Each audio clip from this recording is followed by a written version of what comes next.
Welcome back to ECE 340. Homework number 3 is due a week from today. That's the 19th of February. There are additional convolution examples or supplements on the web, and that might help you in some of your homework if you're asked to convolve certain expressions. There may actually be some that have been worked for you. So you might want to look at that. I'm not sure. I don't remember exactly what's assigned and what's available there, but there might be a strong correlation. Today what I want to do is go through an example, just so everybody is on the same page with respect to these two things that I'm breaking it down into, and that's flipping and sliding a waveform and intervals and limits. And I want to make sure that we're clear on the intervals and the limits are distinct. They don't have to be the same. They typically are not the same in terms of the interval of, let's say, time in which this functional output y of t expression is defined, and the way that you find that functional form involves the convolution integral, and the limits on that convolution integral are not necessarily the same as the interval limits where that waveform is defined. That's what I want to hopefully make very clear after today's class or during today's class. If we have time, we will get into the derivation of the output response due to a sinusoidal forcing function. What's the expression and how can we quickly write that down without having to possibly go through the convolution integral? Let's get started.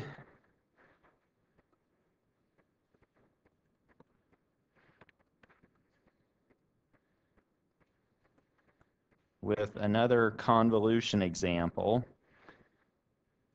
and you will want to make sure that this is somewhere prominently available to you, either in your noggin or on your crib sheet for exam number 2 and subsequent exams, the expression, the convolution integral expression, which in general terms is this integral from minus infinity to infinity of a waveform x with a variable of integration I'm just going to call lambda. I might call it x at some point, but that might get confusing if it's x of x. So x of lambda or x of sigma h, and then h, the second waveform, could be the one that we flip and slide, meaning its argument now has been flipped by a minus lambda. Lambda is the variable of integration, and t is the adjustable parameter, d lambda. It doesn't matter which of those functions you flip and slide. This is equivalent to the integral from minus infinity to infinity of x of t minus lambda, h of lambda, d lambda. And it's really your personal preference which of these expressions you use or which waveform you want to flip and slide. Sometimes it's easier to flip and slide one of the waveforms versus the other, and maybe that will be illustrated in this example. Let's pick a couple of waveforms. Suppose that we have x of t, and this may not be very accurately sketched. Let's say that it is non-zero with an amplitude of 2 between minus 2 and minus 1, and then it has another non-zero interval from 3 to 5, and there let's say that its amplitude is minus 4. That's x of t. And suppose that we have h of t being something else. I'll see if I can make this color-coded. Like I said, this may not be very accurately sketched, but now we have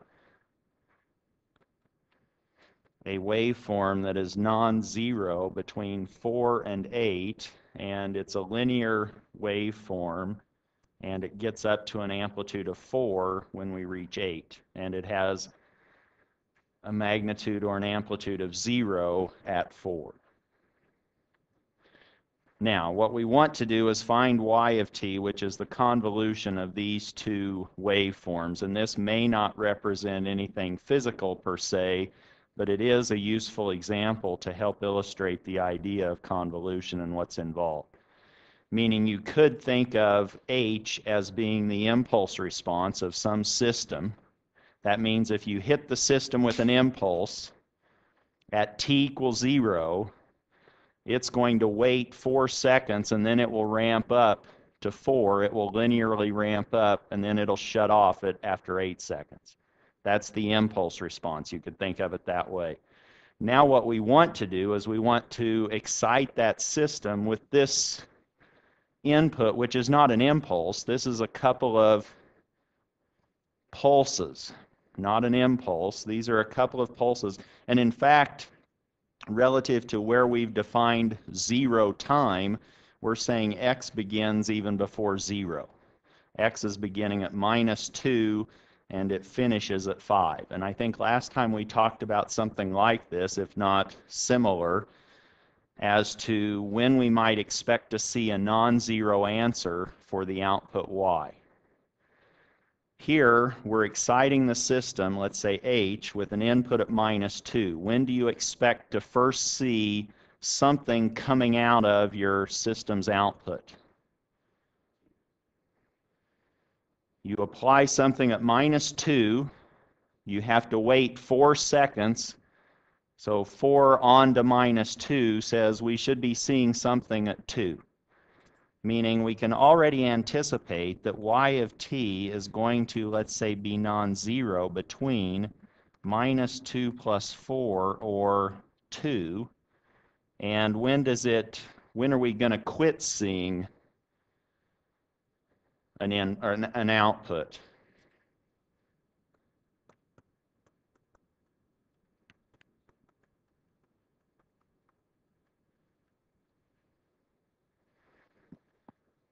So this pulse will excite that system, and then we'll excite the system again at time 3 in our time axis that we've identified.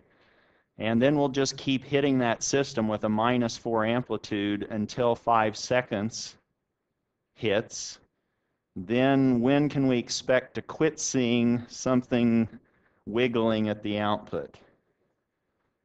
8 seconds after we quit applying the input.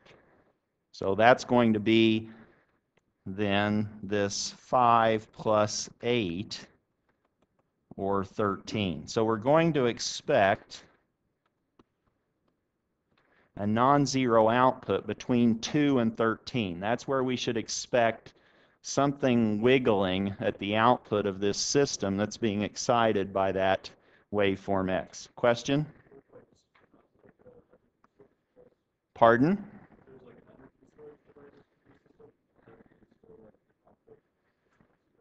So this is a hypothetical situation. This is not an RLC system giving rise to this impulse response. So we're assuming that we have a finite impulse duration. It's not infinite extent. It's not an exponential. So we're assuming that whatever we excite the system with, we hit the system with an impulse, then it's only going to have a non-zero output for 4 units of time, and that will start 4 units after we hit it. That's all we're sort of saying. If you want to try to think of this as a physical system, which it may not be worth thinking about that way, but that gives you a way to maybe imagine when you're going to have a non-zero output y appearing from this example. Yes? And now the question is, will there be a time where the output might be 0 in this time interval between 2 and 13? And it could be. It depends on the relative spacing of when you're exciting the system and the duration of the impulse response. In this case, your impulse response is 4 wide, and we actually have a 4-unit time gap in x, meaning as we slide this signal through, there is going to be just an instant where there's no overlap between the excitation and the impulse response. But that will only, in this case, be instantaneous, and that we'll figure out when that occurs. Meaning, if I spread these further apart, we could have an interval of time between the starting time, let's say it's now 1, and the ending time 15, where we might have an interval where we have 0, a non-zero length interval where we have 0 output. This example does not produce that. Yes? And you can use superposition if you wanted to. You could say, you know what, this is too complicated. I'm going to erase this and just find the result due to x sub 1. And then you can say, okay, now that I've found that answer, let me find the result due to x sub 2 where I've erased this, and now this is my input. Now I simply sum up the outputs due to x sub 1 and x sub 2, and that will be the total solution y. Convolution is a linear operation. And for that reason, superposition will be available to us to use if we want. Now, the first thing that we want to do is we really need to describe the functional behavior of these waveforms. X is easy. It's either 2 or minus 4. But we do need to find a functional form for h because we're going to be putting that to an integral. That's going to be integrated, and we need to figure out what are we integrating. What's the expression for h of t?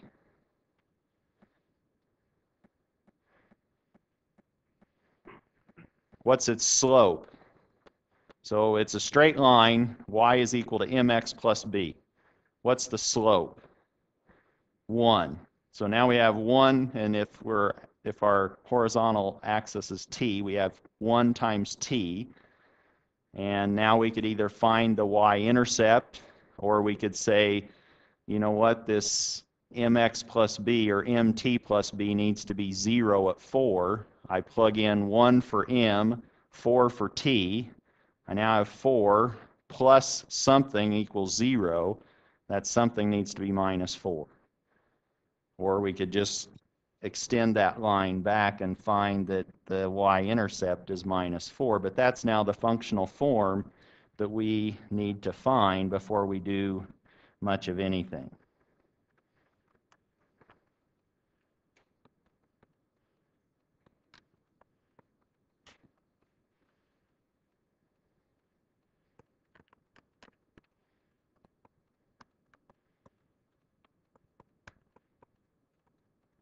Whoops. That shouldn't have been infinity. I need to write that 8 up on its, I need to rotate it 90 degrees to make it an 8 and not an infinity. That's now our expression for h of t. And we already know when we were expecting this waveform to be non-zero. That's between 2 and 13. Now we can get started. And the first thing that we need to do is make the call of which of these waveforms we want to flip and slide. So we need to either flip and slide x or h in order to apply these convolution integral expressions. Here we're flipping and sliding x. In the first one, we're flipping and sliding h. And now I could say, you make the call. Does it matter? The answer won't depend on which way you picked, but it might be easier if you pick one versus the other. It doesn't matter which one you pick.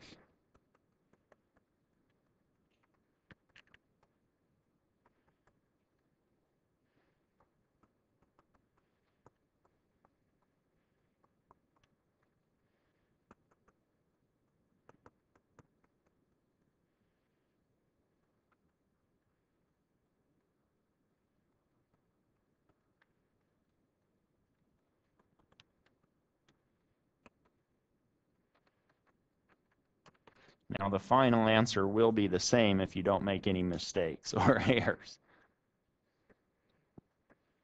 So they should be the same. If you were to do this, which one of these would you want to flip and slide? H. How many want to flip and slide H? How many want to flip and slide X? I would probably want to flip and slide X, even though it looks maybe a little more complicated. Its functional form doesn't depend on time, and so I don't have to worry about changing this t to t minus lambda and getting all confused. So I might want to actually prefer to flip x of t. But since you guys voted for h, we'll flip h. And it's nice because this actually lets us know what I mean by flipping. What I mean by flipping is I'm not just sliding it, I'm not translating it, I'm flipping it relative to the axis t equals 0. Meaning it's going to be smaller here at -4 and larger at -8. I'm flipping or rotating about t equals 0. So let's flip and slide h as demanded.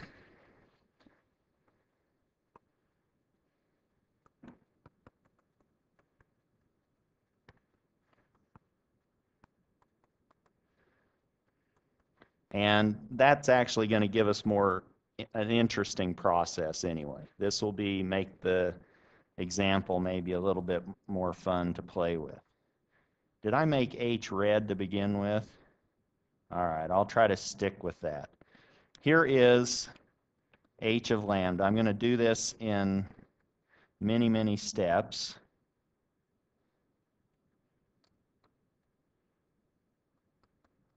We had h of t. Now I've just written down h of lambda, just so I don't get confused. That's the same.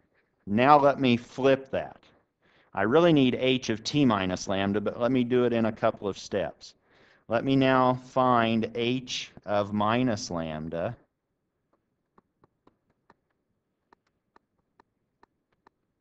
That's simply going to be, that's supposed to be a straight line. There aren't supposed to be any bumps in that, but and now this functionally is minus lambda minus 4. And you could plug in some numbers for lambda and see if that works out. Yes? The negative sign is not well, the negative sign is only applied to lambda. Only to lambda. So if you look at this, now you say, okay, let me evaluate this at -4. Then I have a -4, a +4, -4, I'm 0 right here. So that looks okay. Let me go over here to -8, and I see that I have 8 minus 4, or 4, so it looks like I'm okay. Yes?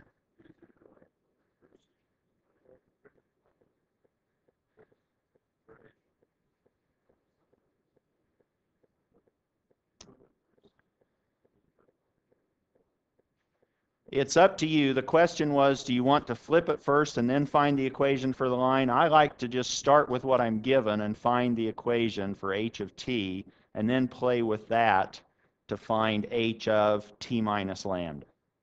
But you can do it however you want, but you just want to sort of check your work as you go. This is really not what we want. We actually want h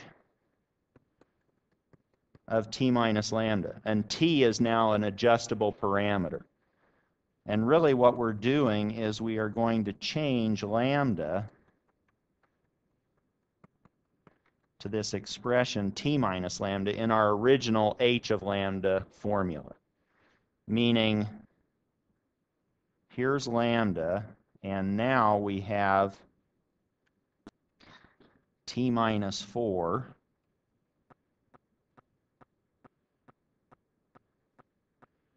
and t minus 8. And functionally, this is now, we replace t if we had h of t with t minus lambda. This is now t minus lambda minus 4 in terms of an expression. And we could say, well, at t equals 0, this should look just like h of minus lambda. So now we can go back and we can say, when t is equal to 0, when we've slid this to where t is equal to 0, does this picture correspond to h of minus lambda as a check? We are really going to be allowing t to move from minus infinity all the way through 0, all the way up through plus infinity, and we're sliding that such that we find all the overlap patterns that could exist between this, the waveform that we flipped and we're sliding, and the other waveform, in this case x. So we're sliding this by adjusting t, and we're making that slide relative to x of lambda. So now we're ready to go. Now we can slide this h of t minus lambda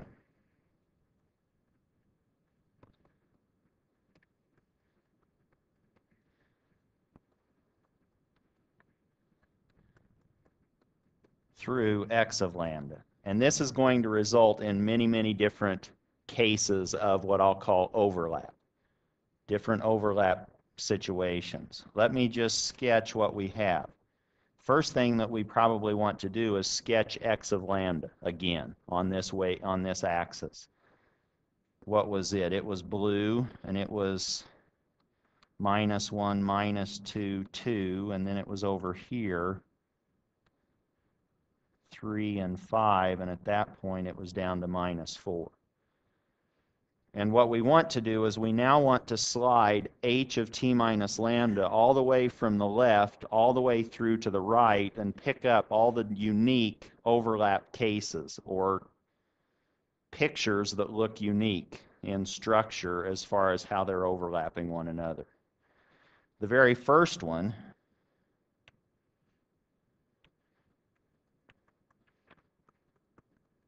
is really the case where we don't have any overlap. But that's now our picture.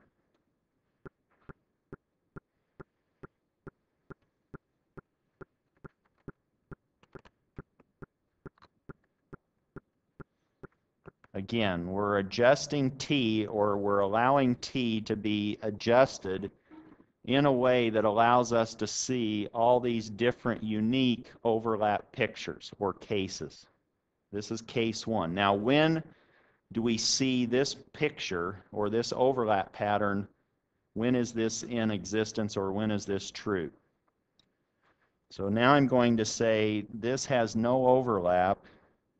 It occurs under what conditions? Or it occurs as long as this red function, h of t minus lambda, is to the left of minus 2, we're going to see this overlap picture where there is no overlap. As long as this endpoint, t minus 4, stays to the left of minus 2, we're okay. Does everybody see that? Now this is the intervals where this y of t value is going to be true. And what kind of an output do we have for this situation? Now we take the product of h of t minus lambda with x of lambda and sum all that up. Well, they have no overlap at all, so the output is 0 at this point. The output is 0, and now we're trying to find when that time interval, or what's the time interval when the output is 0. And that's going to be as long as t minus 4 is to the left of minus 2. So we now can say that this occurs when t minus 4 is less than minus 2, or if we add 4 to both sides, we now say that, oh, we're going to have no output. Y of t is equal to 0 as long as t is less than 2. And that's our very first case. Questions on that?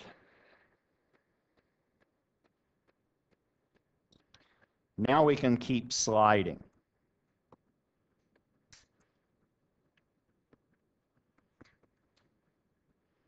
And here I'm not going to keep labeling these, but for starters, we have a partial overlap, and I'm probably going to get lazy and not indicate all of x of lambda. We have the first piece, and now that first part of h of t minus lambda, which was at t minus 4, starts to overlap x of lambda. And again, this was a value of 2, and h was functionally t minus lambda minus 4. What we need to do now is figure out when do we see this picture. And now sometimes it's easier just to not really even be thinking too much, just to write down some possibilities. We need t minus 4 to be to the right or bigger than minus 2.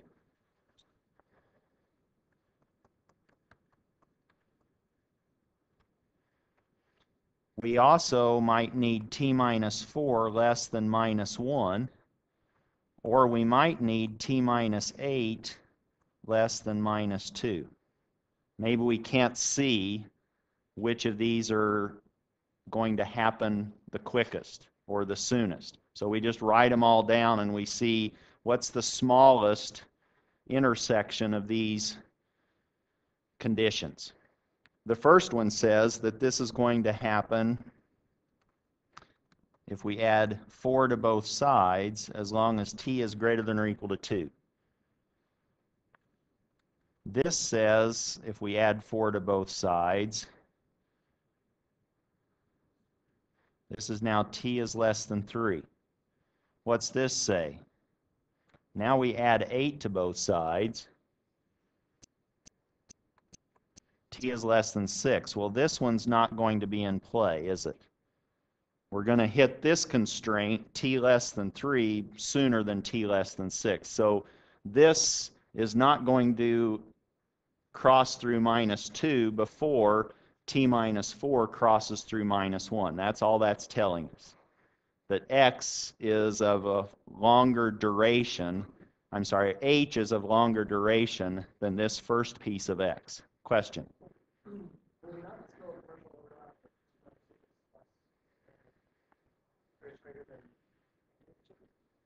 So we are going to have partial overlap. We're going to look at a lot of different cases, but this is now the first unique picture that we see prior or after the no overlap case. This is the first condition, and this is now saying that we're going to see this overlap picture only when t is bigger than 2 and less than 3. So only during this interval of time are we going to have this unique picture of overlap. Pardon? Yep. You're bored?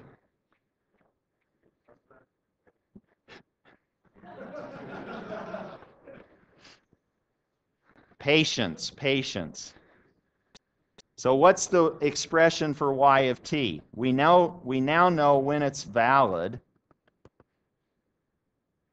We have this integral, and now we need to find what's the integrand. We have x, which is 2. We have h, which functionally, that's why we found its functional form, is t minus lambda minus 4. Now, what are the limits of integration? 2 to 3? No, that's the interval when it's true. But now we need to find where is this overlap pattern going to produce a non-zero integral relative to the overlap picture of x and h.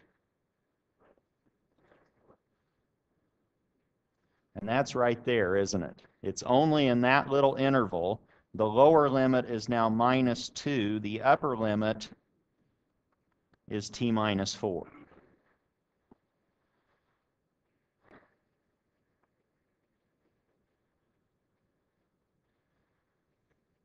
Now I'm really going to try your patience. Now we have to integrate this. And what you need to make sure is that you're clear on which of these are your variable of integration and which one is really independent of the variable of integration. In this case, t is not a function of lambda, so it can be factored out of the integral if we want. We really have three different integrals here if we wanted to think of it in that sense. Or we could say, let's just break it up into two pieces. Let me say this is now 2. That can be factored out, and I can factor out the t minus 4, and I can now integrate from minus 2 to t minus 4 d lambda. And I can also say that I have minus 2 integral of lambda d lambda from minus 2 to t minus 4. Is that okay? I'm now simply trying to integrate this expression. And t and 4 are independent of the variable of integration. They can be pulled outside the integral. Lambda obviously is the variable of integration. I can't pull that out, but I did pull out the minus sign associated with that lambda. I'm just wanting to see how patient we are as students. So now what do we have? We now have 2 times t minus 4 lambda evaluated from minus 2 to t minus 4. And then we have minus 2 times 1/2 lambda squared evaluated at minus 2 and t minus 4. And I can now evaluate that at the upper and lower limit. Is it okay if I skip that? Or do you want to see that? So if you do all the algebra, you will end up with this boiling down to something that's fairly clean. It actually could be rewritten as the quantity t minus 2 squared. And where was that true? That's why we had to ask, where is this overlap valid? When does it occur? And that was when t was living between 2 and 3. And that's now one of our cases of a non-zero answer. Questions on that? Now, if you have a calculator that, I don't know if I should be doing this, but let's see if we can. You could actually have the calculator do that. So if we come over here and we say, okay, let me, whoa, what did I just click on? I have no idea. So now what, oh.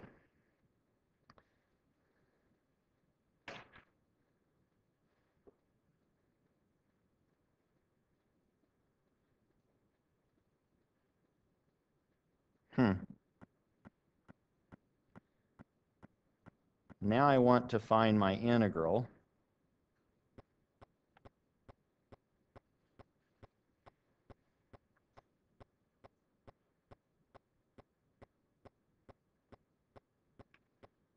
Well, for whatever reason, it is not wanting to find it, so I'll find it for it. And what did I have? In terms of an integral, I had 2 times t minus 4, or t minus lambda, so I now have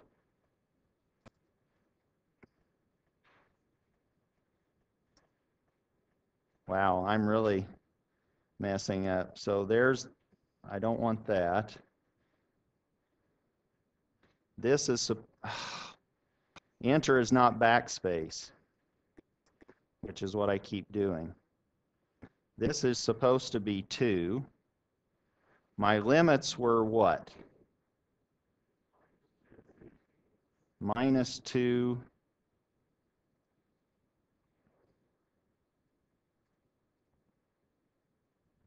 and this was t minus lambda minus 4, is that correct? And there is t minus 2 quantity squared, t squared minus 4t plus 4. So you could have your calculator do that for you rather quickly if you do the integration. All right. So now if we find those integrals, we won't need to do them anymore. Let's look at the next case.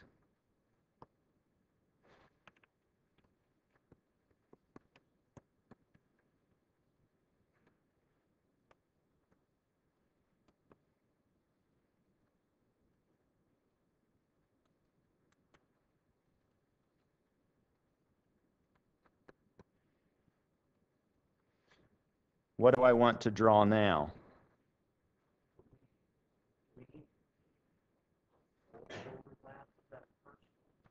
So now we need to look at that t minus 4 needs to slide through minus 1, doesn't it? And this is t minus 8. So we're just sliding h of t minus lambda from minus infinity to plus infinity. When does this occur? Now we're trying to figure out the interval where this y of t expression will be true. Well, t minus 4 needs to be bigger than minus 1. T minus 4 maybe needs to be less than 3. We don't know how wide these are maybe, or we can't see it right away. And we also want t minus 8 to be less than minus 2. Is it clear where those are coming from?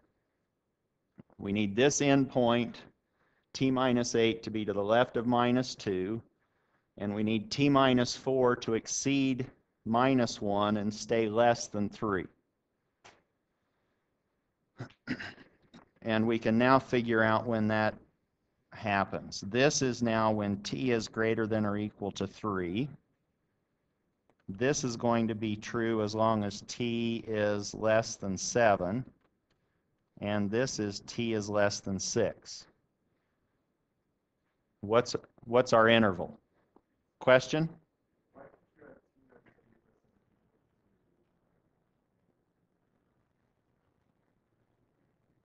Why do I have t minus 8 not less than or equal to minus 2? So what I'm doing is I simply have one of my inequalities be an equality and the other one be a strict inequality. Meaning I'm going from left to right, and it's just my convention to say less than, or the one that's on the left is going to be the equality and inequality. That's just a convention. It will be, since this is a continuous waveform, it's going to have the same value at this endpoint 6 as the next case has at its lower limit, which will be 6. So it really won't matter. Here I'll just say, okay, I'm going to say it's less than 6. The next one will be greater than or equal to 6 and less than something else. Does that answer your question? But now what do we do? I've actually sort of indicated what we do. This t less than 6 is coming into play before the t less than 7 case. So we don't worry about this one. We maybe didn't see that right away, but now we know when this is going to be true. This y of t expression, whatever we find, will be valid between 3 and 6 on t. And now we need to find what that expression is.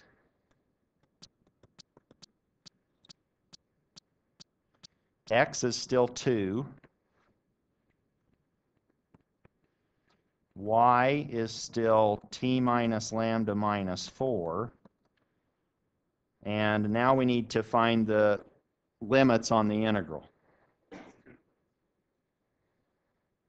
Is everybody clear that it should be minus 2 to minus 1? That's where, if you were doing this, there's the non-zero interval of support for the red, and then for the x, it's right here. And you're really looking for, where do I have the crosshatch? And that's only going to be between minus 2 and minus 1. That's where they overlap.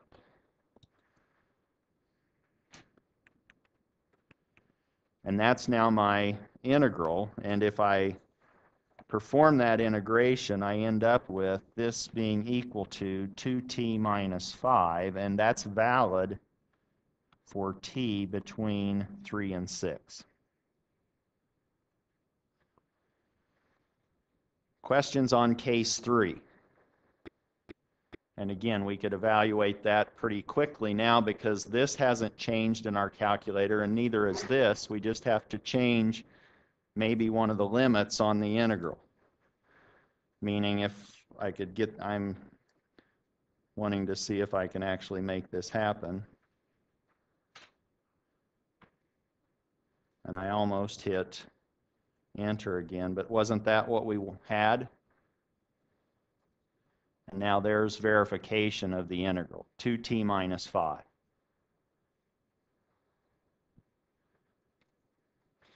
Case 4.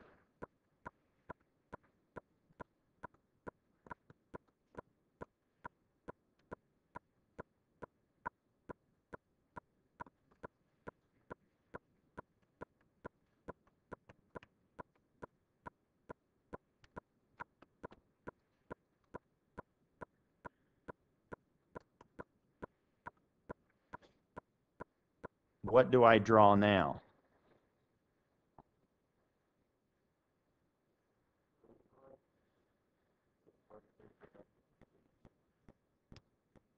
Now I need this. So now this t minus 8 needs to slide to the right of minus 2, correct? And the t minus 4, we don't know, and that's dependent on the width of these two expressions, whether t minus 4 is going to enter 3 before t minus 8 goes to the left of minus 2. So you might want to write all of these possibilities down. This overlap picture that we're going to sketch then, whoops, what did I just do?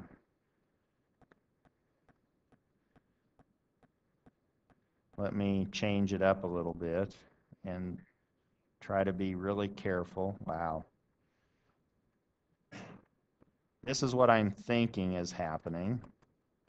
And you could recall what we had before. T minus 4 being less than 3 was going to happen at 6. Or, I'm sorry, 7, and this one was going to happen at 6, so we know this is going to happen before the other one takes place. So this is going to occur, this pattern, when t minus 8 is greater than or equal to minus 2, t minus 8 is less than minus 1, and t minus 4 is less than 3.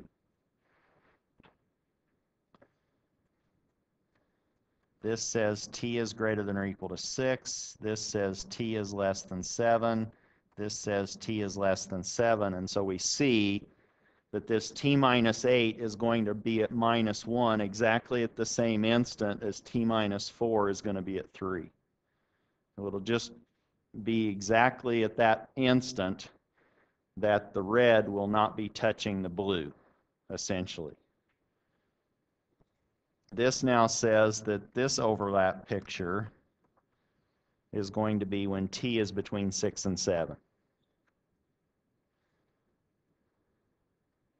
What's y of t? We still have the same x, that's 2. We still have the same y, or I'm sorry, h, which is t minus lambda minus 4. Question?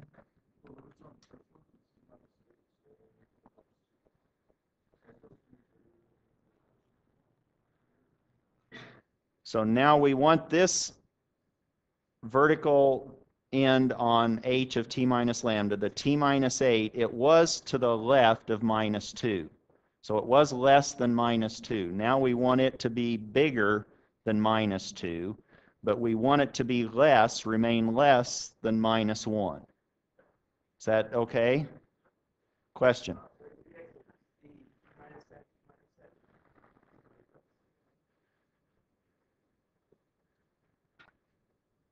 Now, is everybody clear where these three inequalities are coming from? The t minus 8 being greater than or equal to minus 2 says that this t minus 8 needs to be bigger than minus 2. T minus 8 less than minus 1 says, wait, don't go too fast. Make sure this endpoint is still less than minus 1. But we don't know. Maybe this is going to happen before this happens. So let's see if t minus 4, let's make sure that it's to the left of 3.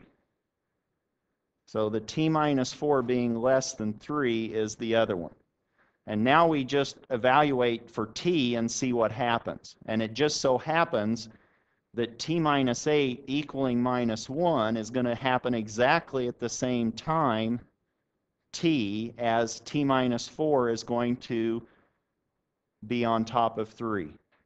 So if you draw this accurately, you'll be able to see that t minus 8, as it slides and gets right to minus 1, is going to happen exactly when this endpoint, t minus 4, reaches 3. That's why those two inequalities are the same. Question?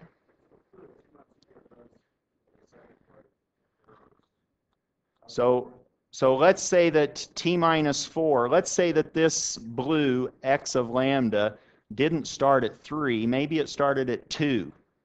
Let's make it 2.5. Okay? So now if it starts at 2.5, we would just write this down. We would say t minus 4 needs to be to the left less than 2.5.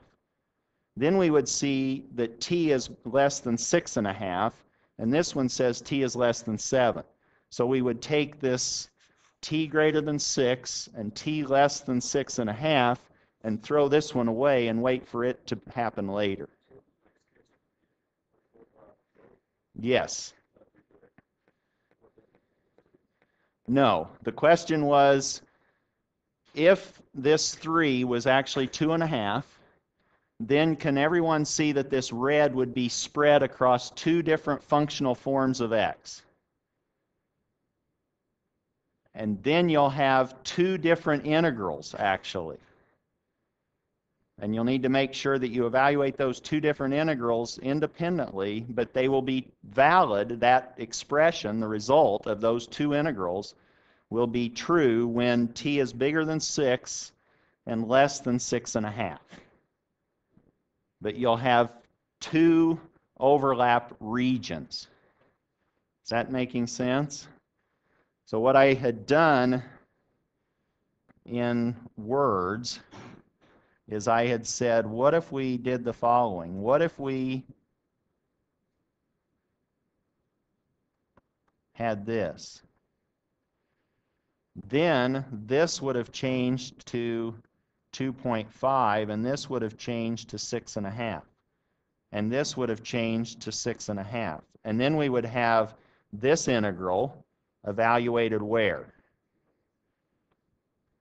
From t minus 8 to minus 1, plus another integral, but now x is minus 4. H is t minus lambda minus 4 d lambda, but what are the limits of integration on it? 2.5 to t minus 4.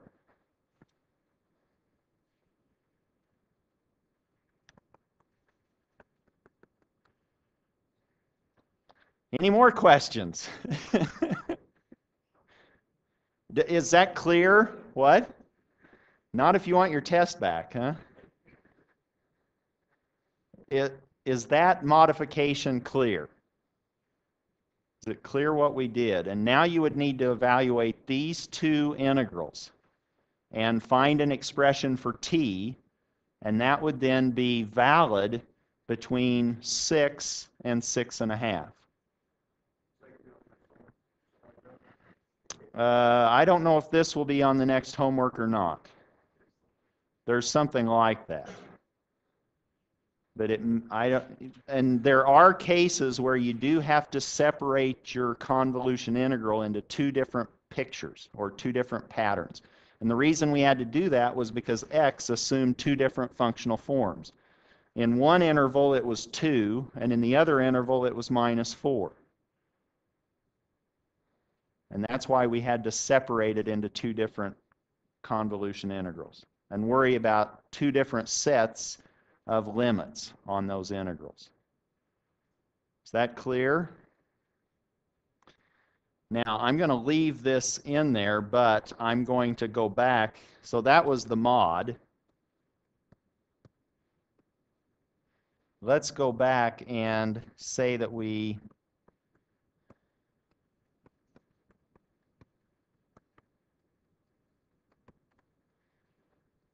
since everybody's into reality TV or something, 340 now we could be on TV. Reality 340, right? ECE 340. It'd be entertaining, wouldn't it?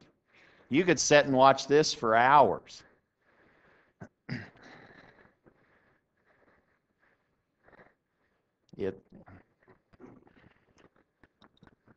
It's the opposite of no-dose, right? This will put you to sleep. So if you have trouble sleeping at night, you can just turn this on and go to sleep. What's reality? What did we have? We now had this guy at 3 and 5, and the red was now here at t minus 4, and this was t minus 8. Is that what we had? I hope. So that y of t is now this integral of the x, which was 2, the h, which was t minus lambda minus 4 d lambda, and now what are my limits of integration? Is it, so it's t minus 8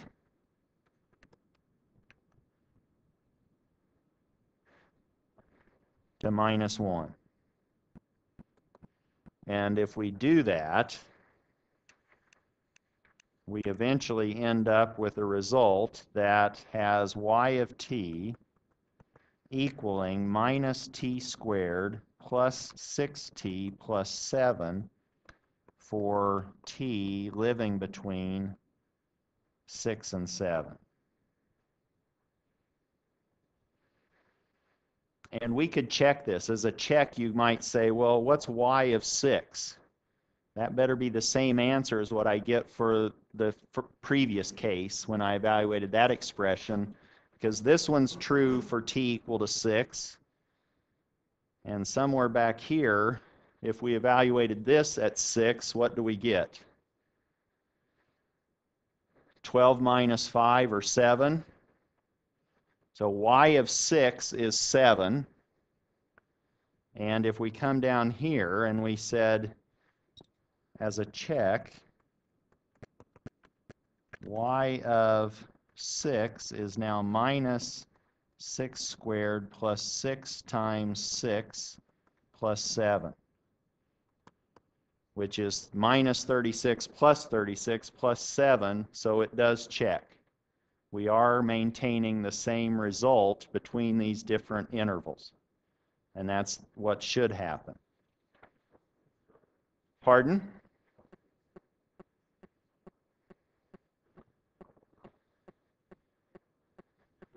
Now at 7, at the rightmost endpoint at 7, what would we expect?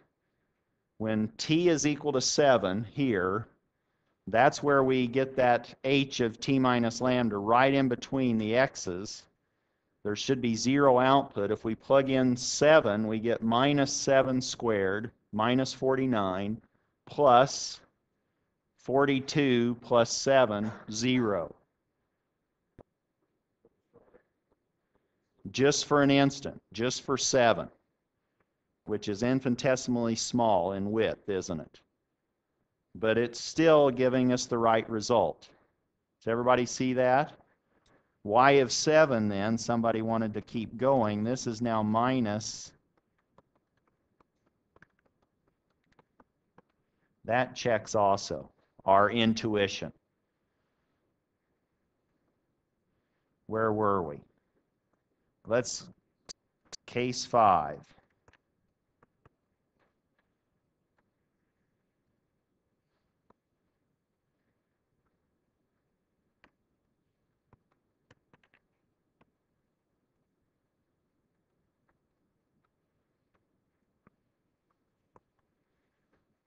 What's the picture now look like?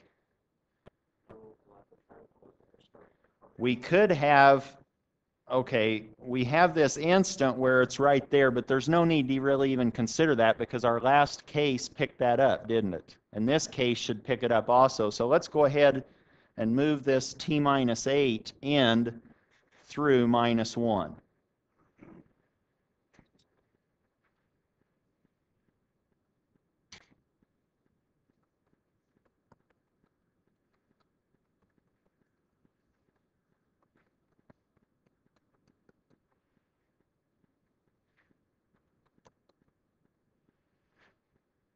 When does this occur? What possibilities do we have? Well, we want t minus 8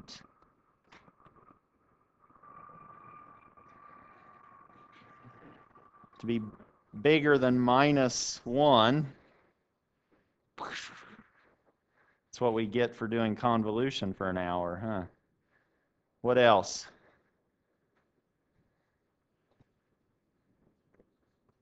T minus 4 needs to be bigger than 3, maybe. T minus 4 needs to be less than 5. Is that okay? Is that picking up enough? T minus 8 is less than 3. Those are some possibilities. Maybe that's what we need to... So this says t is less than 11. This one says t is greater than or equal to 7. This one says t is greater than or equal to 7. T is less than 9. What's in play?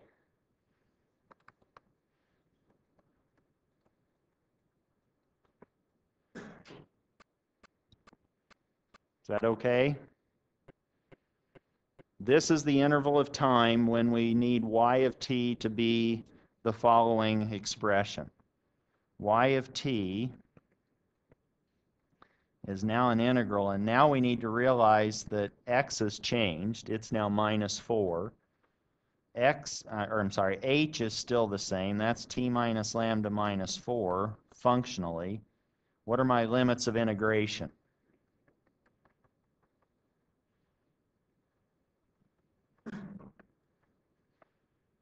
Does everybody see that that's 3 to t minus 4?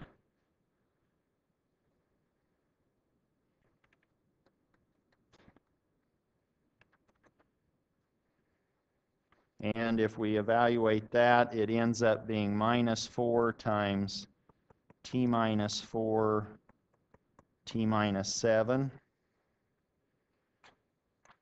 Or if you wanted to multiply it out, which may not be as easy to evaluate, is then minus 2t squared plus 28t minus 98, and that's true as long as t is between 7 and 9.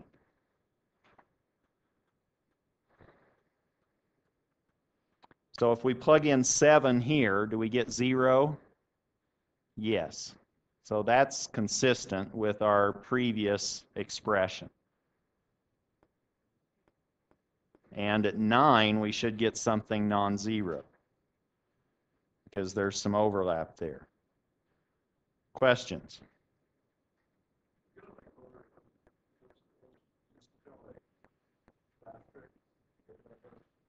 No. So the question was, am I going to be able to do this integral from here to there? No. With pencil and paper, it would take several lines. So what would we have to do? To do that integral, I would break it up into the two pieces like we had before, and you now have minus 4 times t minus 4 integral from 3 to t minus 4 d lambda minus 4 integral from 3 to t minus 4 lambda d lambda. Actually, plus 4. Pardon? Did I copy something down wrong? Wow, I did. Where in the world did that 4 come from? Oh. I was looking at my notes of integrals, and this is now plus 2 times t squared minus 8t plus 7. Sorry. Thank you. So this is not the integral result. It should have been a little bit more, and if you follow through, this first piece is probably the result of this first integral right here, which it is. That's the first piece, and now the second piece is 1/2 lambda squared times 4 evaluated from the lower limit of 3 to the upper limit t minus 4. But you have to go through that process, but on the exam, you could say calculator. Okay, and what I probably will be doing on the exam is saying set up the integrals and the limits, meaning I'm wanting you to set this picture up. Meaning show me the limits on your integral, show me the integrand, and tell me where that integral is valid. And do that for different cases. And I might say on a problem like this, I might say find y of t between 5 and 10. So you wouldn't have to go through all the cases. But you would need to slide up until you got to 5, and then you said, okay, now I can start, and then you do that until you get beyond 10, and then you say, okay, now I can quit. Is that clear? But I'm doing it now so that you'll appreciate the process, and hopefully it's clear what's going on. But doing the integral, I'm assuming that we are all beyond calculus and we can do this, and some of you might have a calculator and that wouldn't be fair to the ones that don't, but for homework you could use your calculator and say from the calculator, and boom, here's the answer. Is that clear? Thank you for that correction. But here, do you want me to keep going on this integral? I thought you were getting bored before, so I was skipping the integrals. Huh? So the integration part is the tedious part, but it does need to be done. And it can't just be quickly found necessarily, but once you get to this point, hopefully it's, oh, that's 1/2 lambda squared. And then I evaluated the upper and lower limits. So this now is going to be minus 4 times t minus 4 times lambda, evaluated when lambda is 3 and lambda is equal to t minus 4. And this is now 4 times 1/2 lambda squared, evaluated when lambda is 3 and t minus 4. And now you just have to put all of those values together. And this is messy, but it can be done. Okay? Other questions? Where are we now? Feel like I'm in the back of a car and my dad's in front driving. Are we there yet? 2 more. Case 6.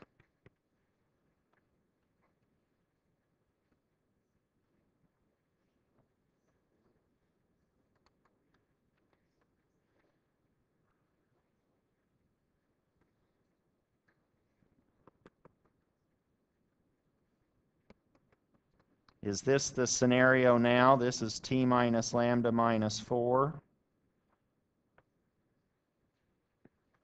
When is this going to occur?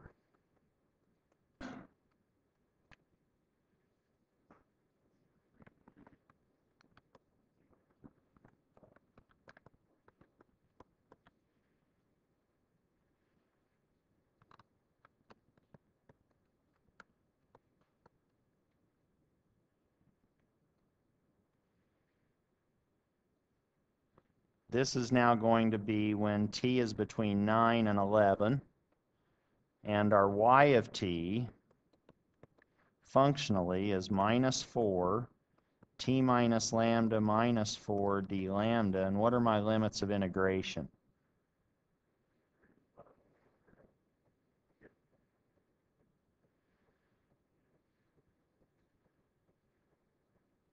Lower limit, upper limit. Is that clear? And now we would just do the integral the same way that we'd done before. The nice thing is once you have this functional form, you really just have to do the integration once, and you can just copy that same result down. You'll have to evaluate at different limits, but this will integrate exactly the same as the previous one. It's just now you have to change your upper and lower limits. So on a test, you can use a calculator for this, but probably what I will do is I won't force you to integrate it. I'll probably just say set up your integrals and show your work. And here you would say, here's y of t functionally, and it's true between 9 and 11. And that's all I would want you to do for that case. But you'd still have all of these cases. Is that clear? This now becomes, if I can follow my notes, is now minus 8t plus 64. And that's true between 9 and 11. And again, that doesn't just magically come out. You have to go through some tedious algebra. We have one more case.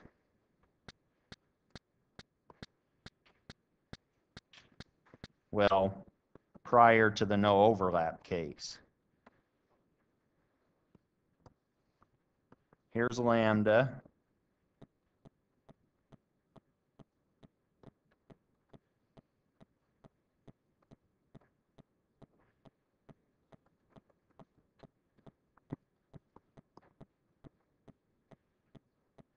And that's not the same. It's supposed to be the same, isn't it? When does this occur?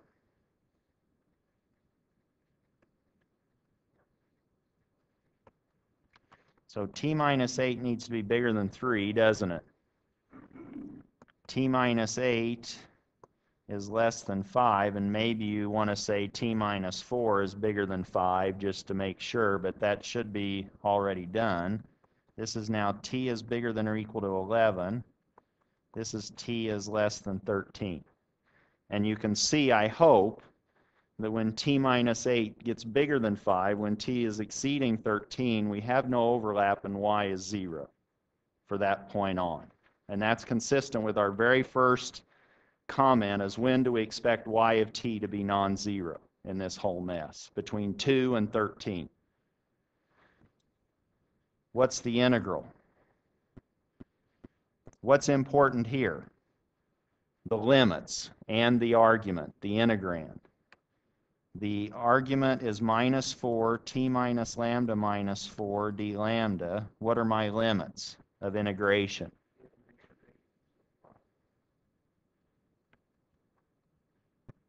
Is that clear? And this now evaluates eventually to 2t squared minus 36t plus 130.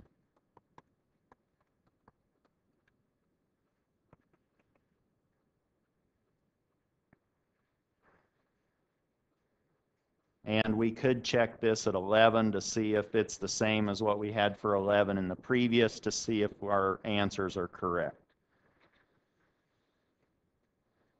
Questions on that? And now we could summarize that.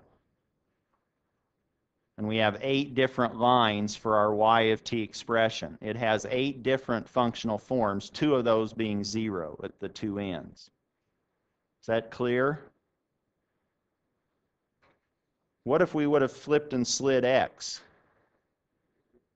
It would have been easier, wouldn't it? A little bit. The integration would have been easier, wouldn't it? So you might look at that at home If you're having trouble sleeping, again, you can watch this or you can just do the other case, right?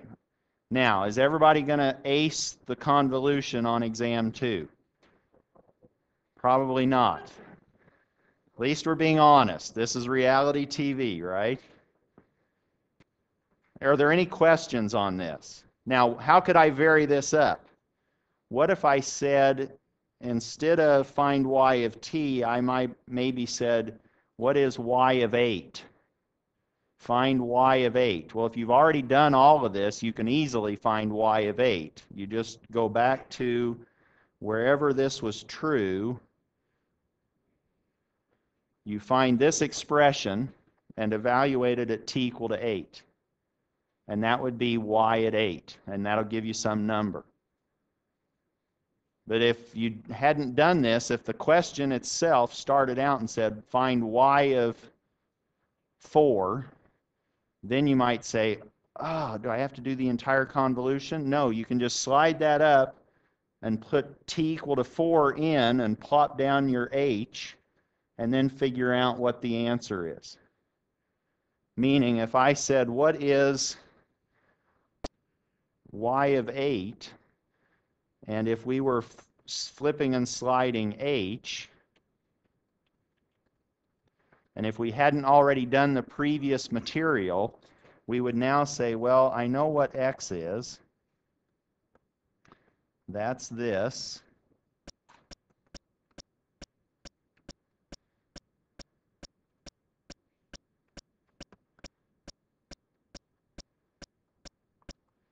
And now I have t minus 4 for the tip and t minus 8 for the tail. So I have the head and the tail of h, of t minus lambda. But if I'm wanting 8, I can plug in t equal to 8. That means that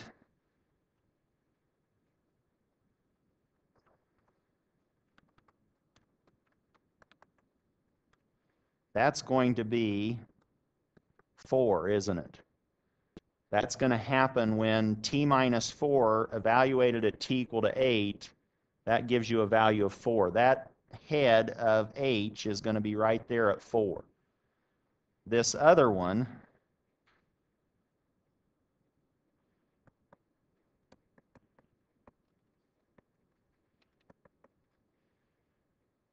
does everybody see what I'm doing?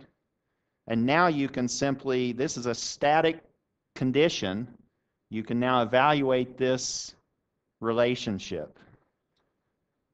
This is still the same. This is t minus lambda minus 4. And now we could say, oh, y of 8 is actually the integral of minus 4 t minus lambda minus 4 d lambda. And what are my limits of integration?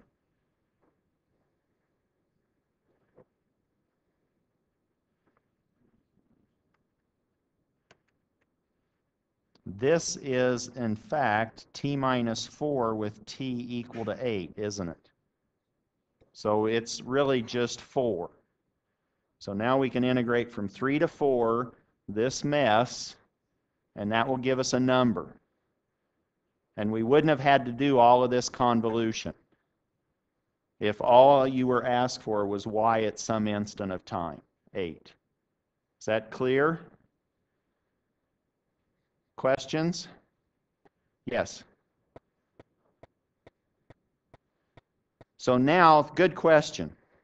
So won't you still be left with a t there? What did I just say and I didn't do? I said t was 8, didn't I? Good question. So this actually needs to be 8. This is now 8 minus lambda minus 4, or it's actually 4 minus lambda. This expression simplifies to 4 minus lambda at that instant of time t. Is that better?